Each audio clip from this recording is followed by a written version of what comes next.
ഏതെങ്കിലും വിഷയത്തിൽ പ്രതിരോധിക്കാൻ കഴിയാതെ അല്ലെങ്കിൽ സമ്മർദ്ദത്തിലാക്കാൻ കഴിയാതെ തകർന്ന് തരിപ്പണമായ പ്രതിപക്ഷത്തെയാണ് നമ്മൾ കണ്ടത്.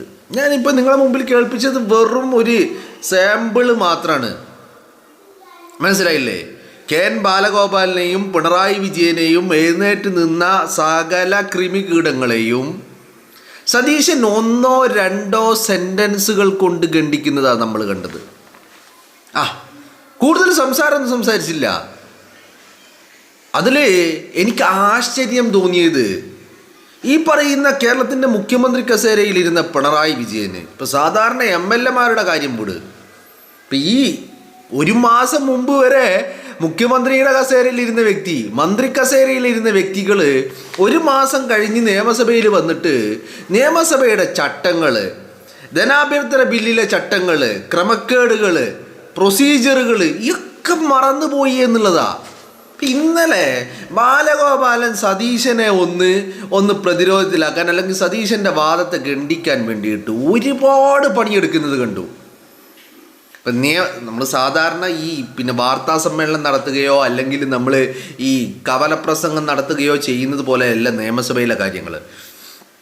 നിയമസഭയിൽ ഓരോന്നിനും ചട്ടങ്ങളുണ്ട്, പ്രൊസീജിയറുകളുണ്ട്. അത് ഓരോന്നും ഓരോ ഘട്ടത്തിൽ അതിൻ്റെതായ സമയങ്ങളുണ്ട്, ഒക്കെയുണ്ട്.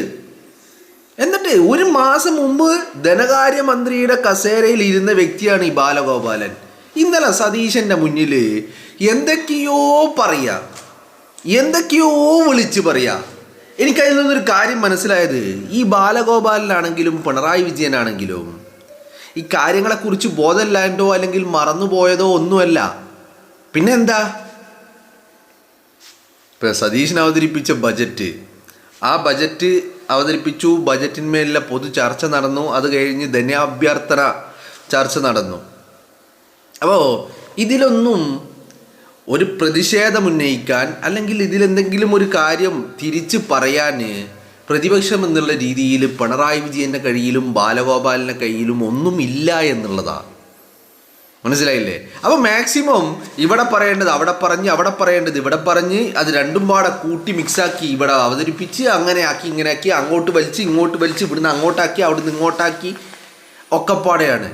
ഇതിൽ ഏറ്റവും മികച്ച തീരുമാനം, ഇപ്പോൾ UDFൻ്റെ ഏറ്റവും മികച്ച തീരുമാനങ്ങളിൽ ഒന്നെന്ന് പറയുന്നത് തിരുവഞ്ചൂർ രാധാകൃഷ്ണനെ സ്പീക്കറാക്കി എന്നുള്ളതാണ്.